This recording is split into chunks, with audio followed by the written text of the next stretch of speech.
This is an interview with J. Krishnamurti for Bern Radio in Gstaad, 1983. You are not a guru, and you are not a teacher, and not a priest, and not a prophet. As what do you consider yourself when you are talking to people? I don't consider myself anything. I just talk. But do you want people to understand something? Naturally, otherwise I wouldn't talk. What is the most important thing you would like that people understand?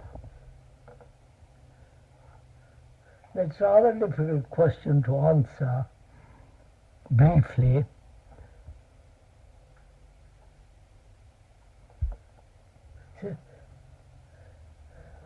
It's rather difficult to put it in few words, because we are dealing with a very, very complex society, economically, socially, technologically, and also as human beings we are very complex.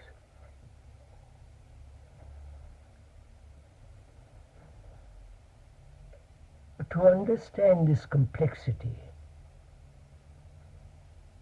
not only in ourselves, but the world outside of us,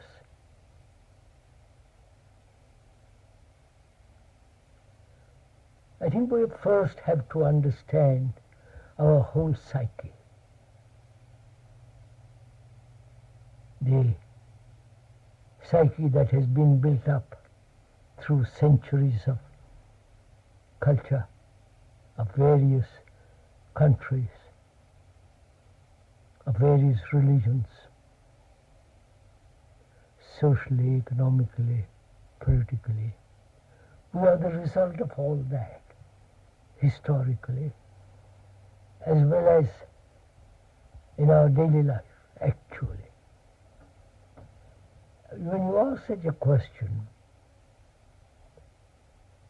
it's difficult to answer because we have to deal with the whole structure of a human being. The society in which he lives, whether European society or American or Indian or Russian. And those societies have been put together by human beings historically. And those societies now are in more or less in shambles. Even when I use the word shambles, in disorder, continuous wars, the threat of war, always existing after centuries of million years of evolution.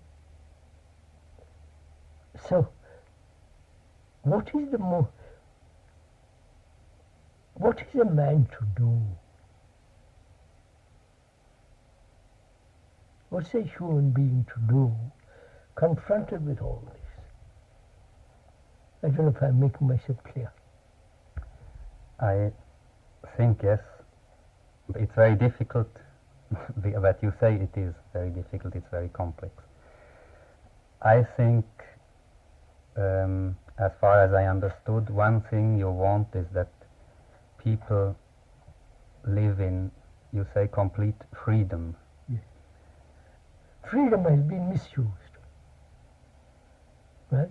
In the Western world, and also in the Eastern world and all over the world. The world has brought about such misery too, both in the communist world, where there is hardly any freedom, and in the so-called democratic world, there is freedom.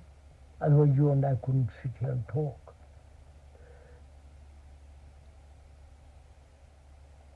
It's really freedom from conflict, basically.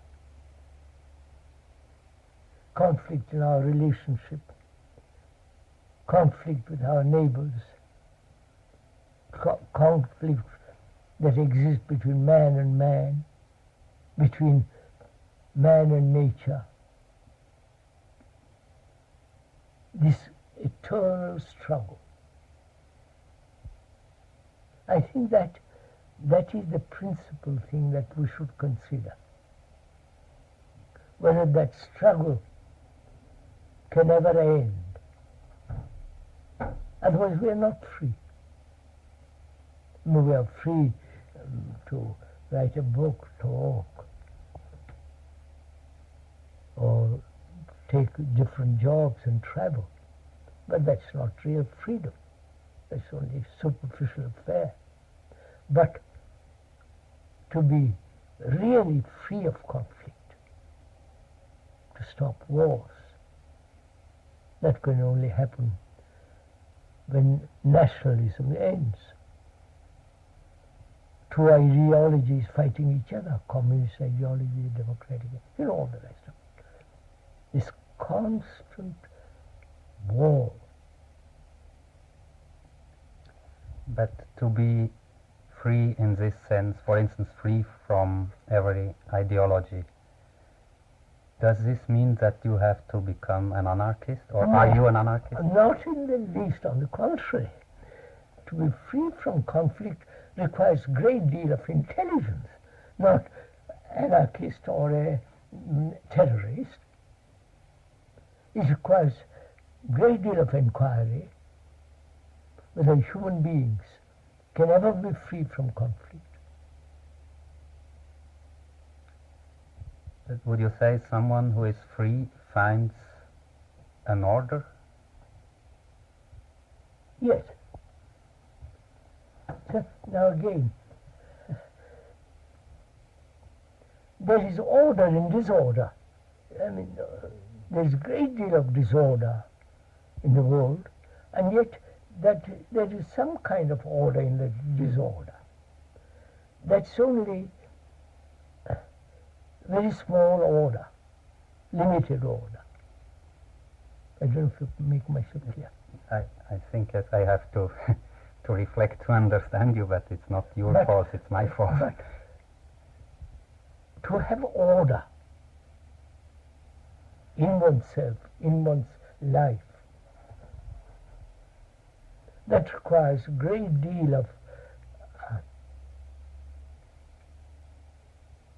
awareness, attention to what one is doing, thinking, feeling, the whole reactions and all those things.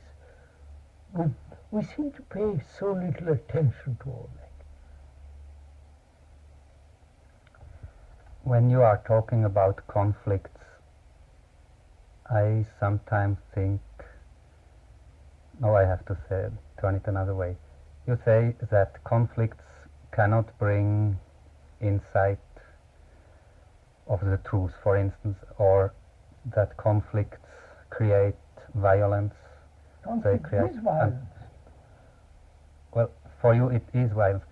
So maybe we have a different term of conflict, but when I think of my life, I only start to think and to act when I am in a situation I don't feel well, and I would call this situation that there is a conflict. Yes. And I am asking myself, and I would like to ask you, where do you take the motive from to start to act, if not from conflict? Our action now is based on conflict. That is, this constant division between action and thought. Yeah. Say one thing, do another. Exactly. Promise one thing and never keep that promise.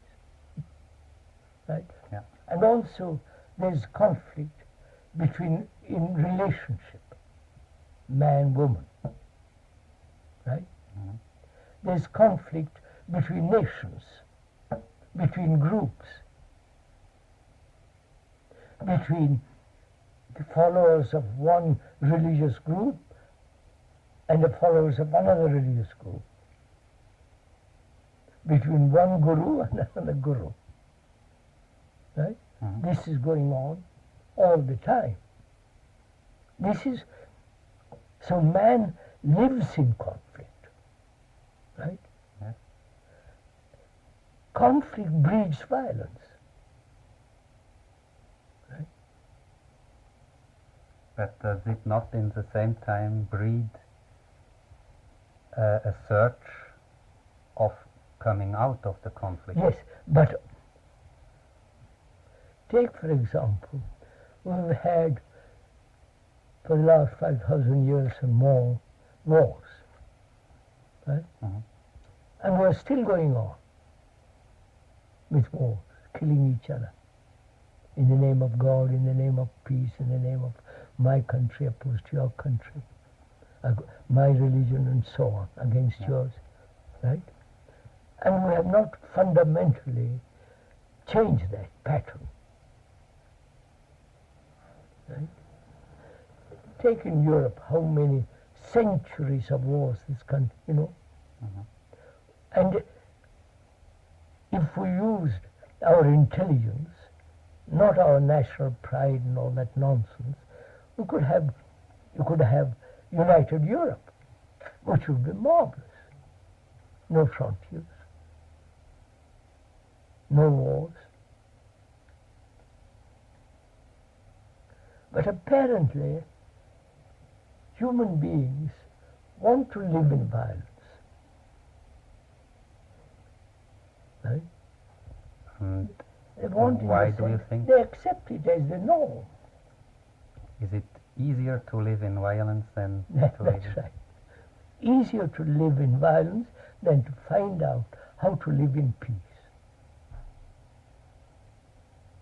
Because all my instinct, all one's instincts and one's culture is divisive. And one has lived in that pattern, in that norm, for thousands of years. One is British, right? And so on, divisive. So, man has not been able to be free of violence. Now, is it possible to be free of it? Totally. That is the real question, so that we can all live on this beautiful earth peacefully. You say that is the question, and in one of your books you say that, for instance, people who are now in a peace movement and they say, I am not violent, they are wrong, because everybody is violent. But In themselves. Yes, we are violent in ourselves. Yes. How can we deal with violence without being aggressive? Without, Being aggressive without being that's violent. That's just it. What is violence? Is it throwing a bomb?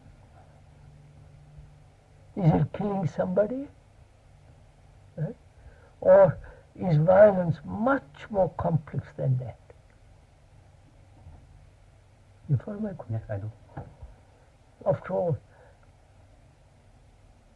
violence is conformity, imitation. Imitation of what you see how other people Live, live. and I imitate. Say, for instance, violence is comparison, right? So, violence is a tremendous movement in human existence. Right? Now, they have tried every method to be free of violence. They have, I mean, in India they have said become non-violent. You know all that business. Politically, religiously, and all that. But they are still violent. After talking about non-violence for thousands, they're still violent. They kill each other. But when you say all this, my temptation is to resign and to say there will always be violence. Historically, that's been like that. So I say something is wrong with the human mind that accepts such a state. They have used their intelligence along the technological world. Violence is on the increase. Right? It has not diminished. Why? Either we like violence, human beings like violence. It's much easier to be angry rather than not to be angry. But from what you have experienced with your own insights, how is it possible to deal with violence? You said there is violence, we ourselves are violent. And you said we are violent because there is violence around us. And also, aggression and violence has been part of our culture. We have grown from the cell through the ape and so on. They all have been violent, right? So it's part of our psyche. But is it a part of our psyche coming from the inside of us, or is it something we have learned from others? Both. It comes from inside as well as if I live in a country isolated, I'm breeding violence outside, and also inwardly I'm violent. So the question really is whether that violence can end. Yeah, exactly. The politicians won't end it, right? The army won't end it. The gurus, the religions won't end it. They have never ended it. On the contrary, the Christian church has had tremendous wars, tortures and burning people and all the horrors of it. So what will help man not to be violent? Right? Not law. Right? They have passed laws, but man is still violent. So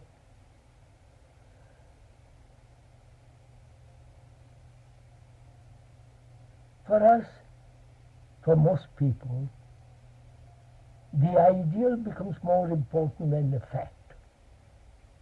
I don't know if you follow. The fact is violence. The ideal is non-violence. The non-violence is non-fact. Right? Yeah. That's just a projection of thought which doesn't like violence but says, I must become that. But if we put aside all ideals and deal with facts, the fact is one is violent. And the cause of violence are, we can see, trace it out. Comparison, comparing myself with following a leader, political, religious, and having different convictions. You all have conviction, I have conviction, and we're better about it. So, to wipe out all that and face the fact that you're violent. And if you want to live violently, that's your affair. But if you don't want to live violently, then you have to find the cause and eliminate the cause. That is intelligence. But will this not be a constant conflict, and maybe a positive conflict? The conflict between... What is right? No, yeah, between is saying I am violent and you said to evitate violence, you have to accept that you are violent, First, but see then that- not be violent.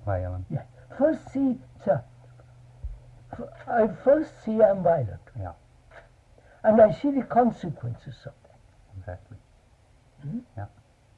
And the consequences are, you know what it is. And then I say, what's the cause of this? Why am I violent? Either because of some ideals, or I want to upset the government, I want to kill somebody, I have some neurotic concept. So I'm violent for various reasons. So I search out the reasons and say these are all false. So if one wants to live peacefully, and to live peacefully implies, you know, it's the greatest thing to live peacefully. And so one can if one wants to. That means your way of living has to change. If I understand you well, this is a process of learning. And Either you can take a long time to learn, right? Yeah. Or you can learn it in a day. I have read somewhere, I don't remember exactly where, that you say time is a cheat. Don't Rely on time. rely on time. That's right, sir. And I think for learning we need time. A child has to grow, he No, needs just time. I need time to learn to drive a car.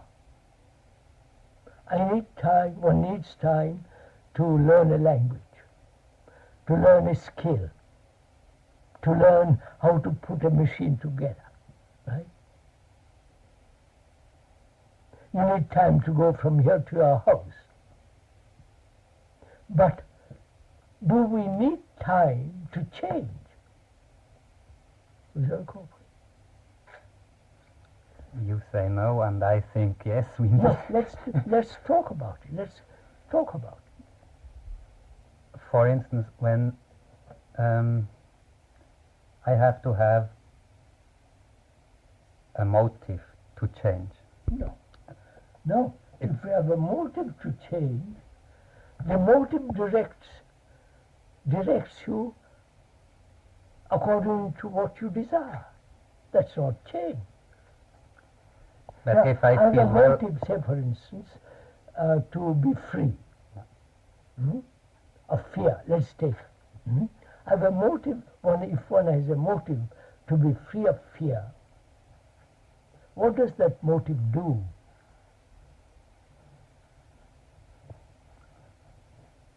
I am searching a way to come out of the fear. No. All that you want to do is to be free of various types of fear. Yeah. What is the root of fear? That needs no inquiry, no motive. You understand what I mean? To find out what is the root of fear doesn't need motive. But if I say I must be free of fear of my wife, or my husband, or my somebody or other, I have a motive. Then that motive directs what I should do, but not be free of fear. Is that correct, sir? I think, but maybe with my question I prove that I have not understood. When I think at myself, when I feel well, I don't do anything. I just stay as I am and think I feel well. As soon as there is a problem, maybe fear, or maybe I have wishes I cannot fulfill or things like that, then I try to end this state of searching for something. And this is what I call the motive to try to change. So we started with the question, do we need time for change? Yeah. I think Let's I stick have to to. that. Let's stick to that. So I think I have to make experiences, bad experiences, And good experience. and good experiences, and to try to continue in the good way. Yes. And this, Now wait a minute.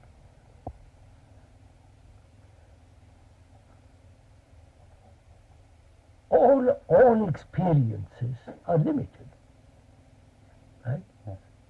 There is no complete experience, right? Right. Right, sir? Yes. Are you clear on this? I think so. Yes. Right. And the experience gives you knowledge. Yeah. And that knowledge is limited. Right? Yes. We have had human beings, humanity has had million years of experience. And during those million years of experience, it has accumulated a great deal of memories. And those knowledge is limited. Even in the technological world, knowledge is limited. From knowledge, you have memory, right? So memory is limited, right? Yeah. And so thought is limited. But can't you? Huh? Do I interrupt you? No. Can't you put the limits always a little bit more far away, making different experiences during a certain time? We said all experiences, any kind of experience is limited. Yes. Therefore, depending on experience which is limited to make us intelligent, that intelligence is divisive. Divisive, you understand? And whatever is divisive must breed conflict. Go into it, sir. Go slowly into it. You will see. The brain seeks security. Right? Yeah. All human beings want security. Either it seeks security in illusions, my nation, my God, or universal God. I believe in, and you don't believe in that. So there is conflict. So belief breeds conflict, right? Faith breeds conflict, and conclusions that one comes to through experience breeds conflict. So thought breeds conflict. But would you say that it is possible to live without these conflicts? I agree completely with you that thought is limited and that the brain creates conflicts and all these things. But sometimes I think, well, I have to accept this as a condition of life. No. No, sir. Let's see. If you see the fact that thought is limited, and therefore must invariably breed conflict, right? If you are clear on that, right? Are you? Yes, I am. Let's examine it a little bit more. Thought created this society. Thought has created all the churches, whether the Hindu church. Thought has been responsible for all this. Thought has been responsible for wars. My nation, your nation, my ideology, yours, right? Thought has been responsible to create the Nagra. And also thought had been responsible for creating wars and all the destruction instruments of war. So if once you acknowledge, see the truth, that thought is limited, then you want to find an instrument which is not limited. Right? And You understand? yes, I do. But Is there such instrument? yeah, that's the question. That's the question.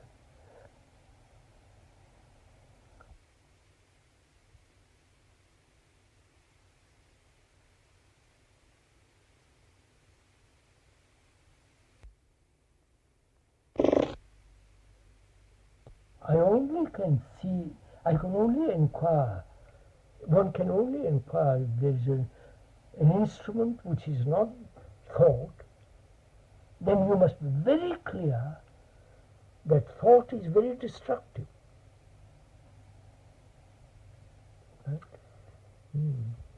But all the people coming to you and listening to you, and we coming to you now too. I am coming for the radio, but this is only a... Yes, I know. We come to you because we are in search of Something true. something true. And then you say, when you are in search of something true, you will not find it. You shall not be in search. And So, when I hear this, to find something true, you must put aside all that which is not true. To find that which is true, you must put aside that which is false. Now, how are you going to discover what is false? Right? Yeah. How do you find out? By suffering, for instance. No. A man has suffered endlessly. He hasn't found it, right? So how do you find the false? Would you say all the illusions that thought has created are false? Yeah. When I consider I'm a Hindu,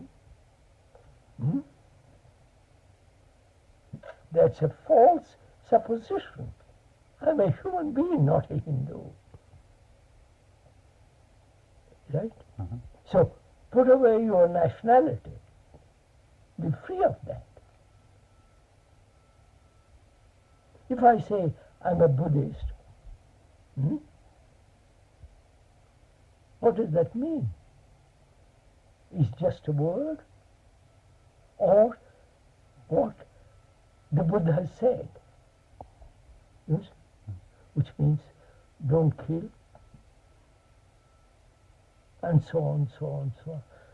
And all Christians have also said that, don't kill. But they don't, if you want to find out what is false, you have to examine the movement of thought. Right? Because thought has created so many illusions, including that I am separate from you. And what is the other instrument than thought? What is the other instrument than thought? That I'm saying, it's the other instrument can only come into being when I eradicate altogether everything that's false in me. I haven't understood this word. When you Eradicate, put away, wipe away everything that's false. My belief is false. Right? My having a faith in some God is false. Because I'm afraid. If I have no fear, I am God. You follow what I mean? Not I. I don't search for God. Which means I don't seek comfort, I don't seek security. I'm a human, then you're free. And all the various superstitions and so on, those are all the product of thoughts seeking security in things that have no security. But when you say all this, and I agree with you, I am thinking on The at people- one thing else you said. You said don't trust in experiences. But is all what you say now, is this not the fruit of your own personal experience?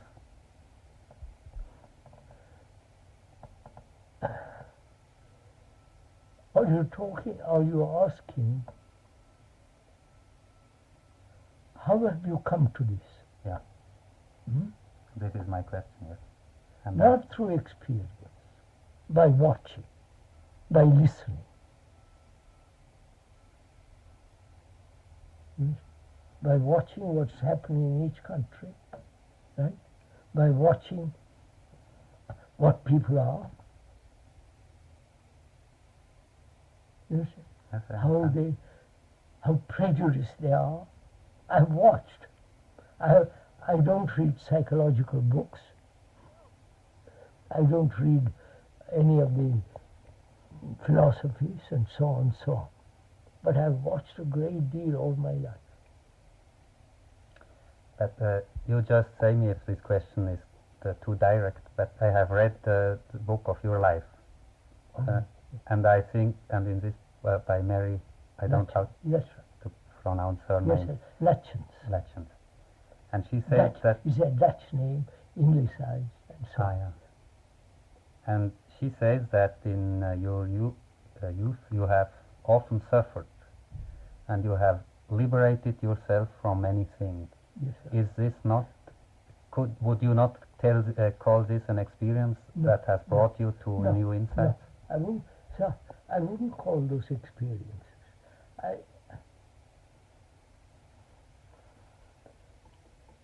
Now, first of all, what is an experience? To get drunk is an experience, right? Right? Yes, To hurt somebody is an experience. yes, To hit somebody is an experience. There's sex experience. There is the experience of climbing those mountains, right? yeah, Experience of sailing a boat. But need you go through all that? Need you go through any experience? Think about it, sir. Then you depend on experience to teach you. Right? Vous avez compris ça? yes. But one more question about this is It's very interesting, this. you were now talking about experiences I can choose to have or not to have. No, But- I'm asking, need you have experiences? But is it possible to live without experience? Yes.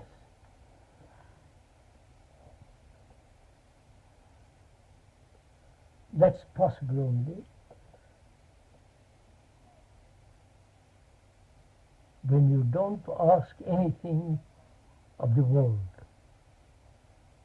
when you don't depend on anything outside. That's one, right? Mhm. I agree theoretically, Right. but I cannot imagine that. Sir, look at it. We are the result of thousands of experiences. Not only mine, but the collective experiences. Right? Mhm. We are the result of various impressions from outside as well as from inside. We are the result of vast programming. Mhm. Right? Yes. And like a computer, we are being programmed. Right? Mhm. And our memory is the program. So The program repeats. I'm a Christian, I'm a Buddhist, I'm a Hindu, I'm a communist, I'm right? Right? Now, the question is, can you be free of being programmed?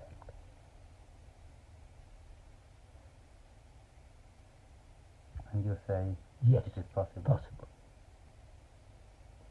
By rejecting. No, by understanding what program has done to our brain, repetition, mechanical.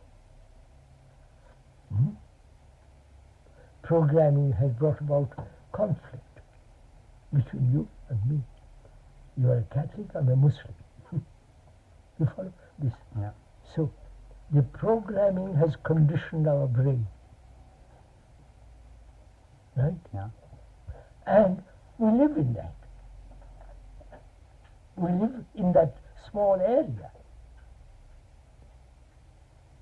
We may imagine the area to be immense, but it's still a small area. I don't know if you follow. I do. So, I think. is it possible to be free of this tremendous program of centuries, which is, we are conditioned by fear, basically by fear, by pleasure, by suffering. Those are the three factors of human burden. Right? Those are the three things that dominate our life. The pursuit of pleasure. I'm not saying you should, that's not my point. I'm just saying these are the three fundamental burdens which man bears. Whether he's a European or an Indian, American or Russian. Right? This is the burden all humanity bears. So, at that level, there is no division. Right?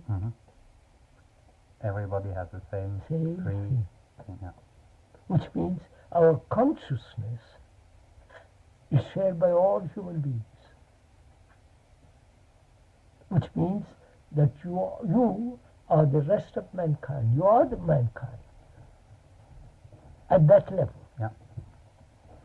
Right? And this is probably why everybody asks you always the same question.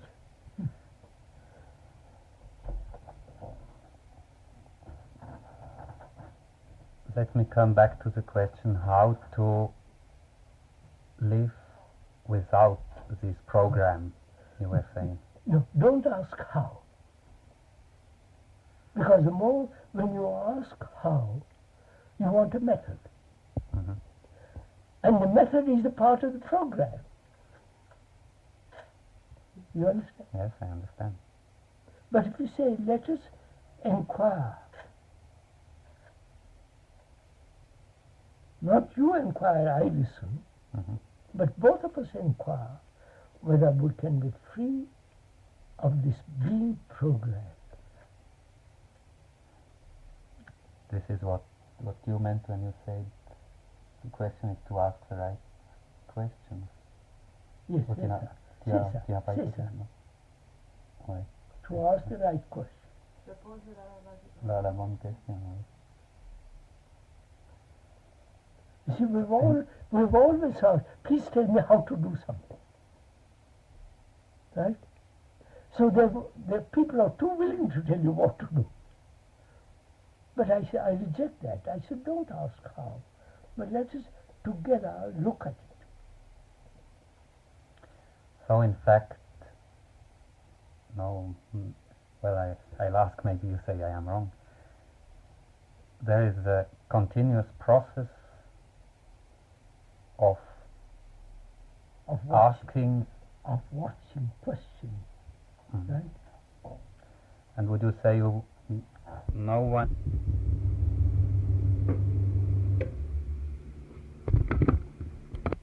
You will find definite answers.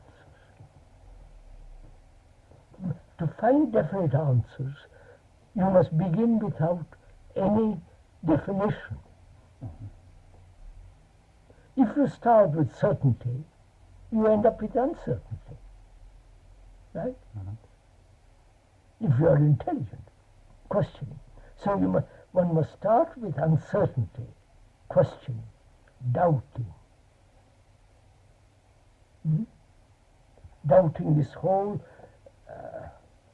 human society, doubting the religions, doubting you follow?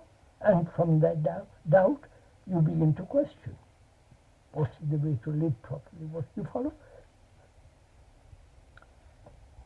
So it would also be wrong to say, since many of our conflicts are caused by our society, by traditions, by ideologies and so on, is it still wrong to say, I have to go out of this society tonight? No, I live in society, but I'm not of it. But you are? Not of it. So society is created by all of us, by all human beings. That society is in disorder. All over the world is in disorder. It's immoral and so on. And as I have contributed to it, I must live in order. As human beings have created this society, which is so corrupt, so all the rest of it. We human beings have to live in order first to bring order there. If we are fighting, you and I, society is structured to fight. If I cling to my convictions and you cling to your convictions, that there is God, there is no God, or communism is the best, and you follow, any conviction must breed conflict. Right? So I discard all that. And when you do the big work you still do, to travel around and to talk to everybody and not to become leader. No, I don't mean this. Not to say, oh, I have always to repeat the same things because everybody makes the same faults. I don't repeat. It's something new each time. The words may be the same. You understand? Yeah. The language one uses, the structure may be the same, but the feeling is different each time. I don't know if you understand. I think I understand. But if you do this, do you do it in the hope that not in the hope. People... Sir, you put in front of me a good meal. Yes. Healthy meal, balanced food. Either take it or I don't take it. If you don't take it, I'm not disappointed. If you take it, it's your affair. Yes? If you want the good food, take it. If you don't, it's all right. I'm not one way or the other concerned. It is good food. But when I listen to you and I hear how you talk about conflicts, violence and all these things in the world, I feel, maybe I am wrong, but I feel that you are concerned by this. Of course. I'm terribly concerned. And don't you think that what you do is trying to help other people to find a way to come out of this? I don't like the word help, because everybody is trying to help. Right? I don't like that word help. So I think the simile is good. You think that? The simile, the example, say, I put something in front of you. Yeah. Right? Either it is good, true, or false. If it is false, disregard it.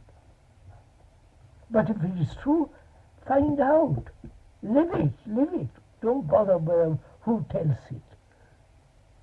You don't bother who cooked the food, as long as good food. Therefore, I'm entirely impersonal about it. So could I say that you say truth is a pathless land? Yes, sir. And I think I understood that you don't say this is a path, but maybe you try to offer a choice of how to find the path. Yes. This is Not choice. So, truth isn't a fixed thing, right? Then you can have a path to it. Truth may be under this carpet, under a stone, right? So you have to have eyes to see and ears to listen to something. But if you have neither eyes nor ears to listen with, you can put the best food in front of you. You follow? Which you won't pay any attention to. May I ask you some more questions, or are you tired? I would like to come back from another point, I think, in fact, to the question of experience. You say that one shall not have prejudices, and I agree, and you say not have images of something. Images about yourself or somebody else? Or something, yes. When I read what you write about pleasure, I think that you have a bad image of pleasure. No. What is pleasure, sir? You see those mountains.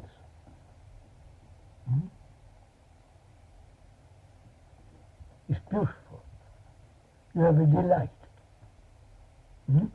It's kind. Now, that becomes a memory after you've left it. And on that memory you live.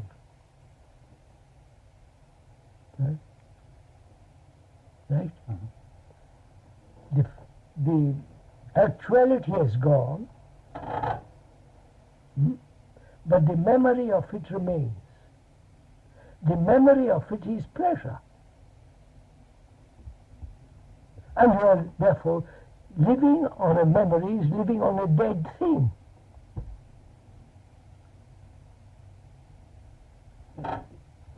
Is the memory necessarily a dead thing? Maybe when I come home tonight, Yes. and I remember our talk, Yes. and I have a good feeling because it was Yes. impressionating for Yes. me. This Let is me- not a dead thing. No.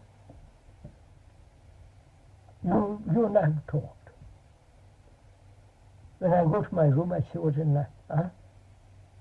So, what am I doing? Have I understood what you said to me? Or just memory of what you said to me? You understand? Have I understood the truth of what you say, which is not a memory? So, look, you show me what violence is, all the intricacies of it, and I see the truth of it. It's not a memory, it's perception of what is. Yeah, That's not memory. but I am sure when I am at home I will have a memory of your face in front of me. Yes. And Why? I think I will have a good feeling when I Yes, remember. why? Why? Uh, Because it talks what, to me. what is important? That you and I see that thing as true. The rest is just, all right, have memory. No, But you're at missing least my it is point. a question You're of, missing my of point. words. Sir, look, I see that out of my window. Mhm. It's a beautiful thing. the shadows, the sunlight, the house, and the blue sky and so on. It's a very beautiful thing. Now, that has left a memory, right? Yeah.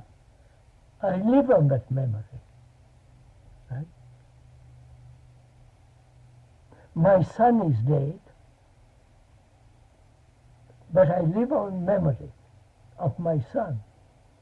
What does that do? I'm living, holding on to something that is just words, that not actuality is gone. So memory, in that sense, is very destructive. That memory can be, if really it happens in me, if the image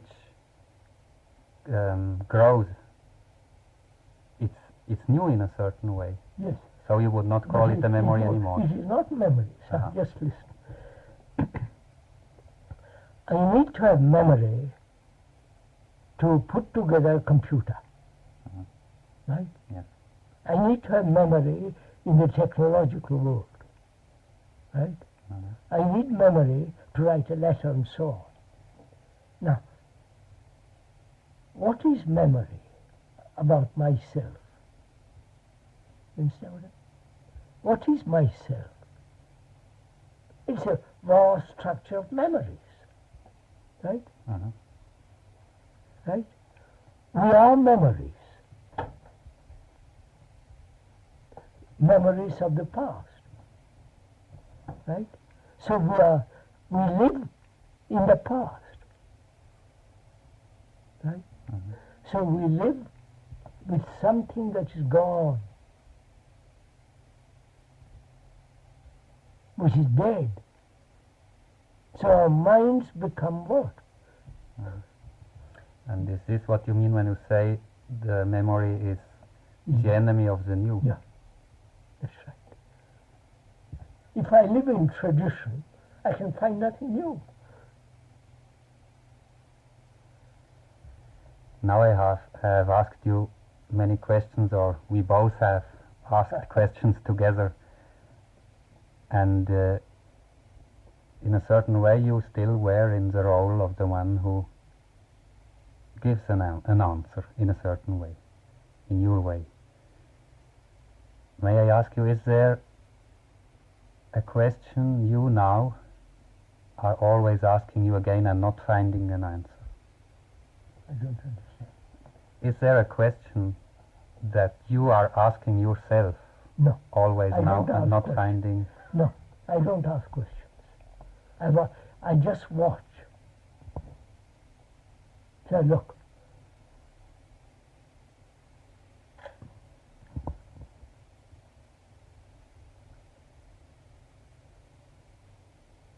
If you begin with doubt,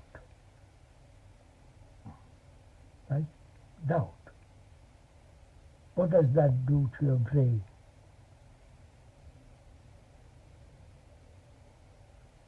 I start searching. No, it cleanses it first. It It cleanses it, wipes out all the old yeah. things. I doubt the government. I doubt what all the priests say. I doubt, follow, my convictions. So if you begin with doubt, it helps the brain to look objectively, right? And as well as subjectively. You understand what I mean? If you begin with doubt, see all this, you follow? Then you begin to, by doubting, you begin to clear the field to look. But we never doubt. We hold on to things. You follow? If you begin to doubt, have skepticism, question, then you begin to open the doors. Right? And when you open the door, you're watching.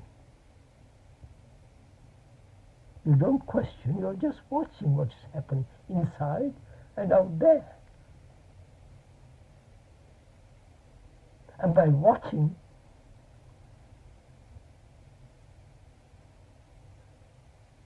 you altogether wipe out the self, the me, the ego, which is nothing but a bundle of memories. Communal memories, personal memories, right? Memories of what you have read. So we are a series, a movement of memories.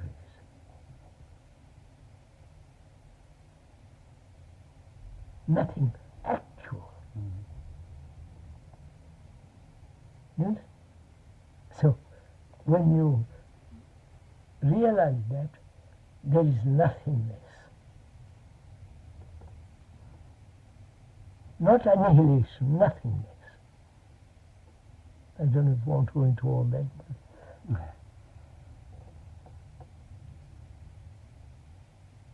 Which doesn't mean nihilism or any other kind of rubbish. It means really an intelligence born of compassion. You understand, sir? Love has its own intelligence. Right? And love doesn't need experience. Right? I am tempted to say I will think about it, but you say you shall not think about it.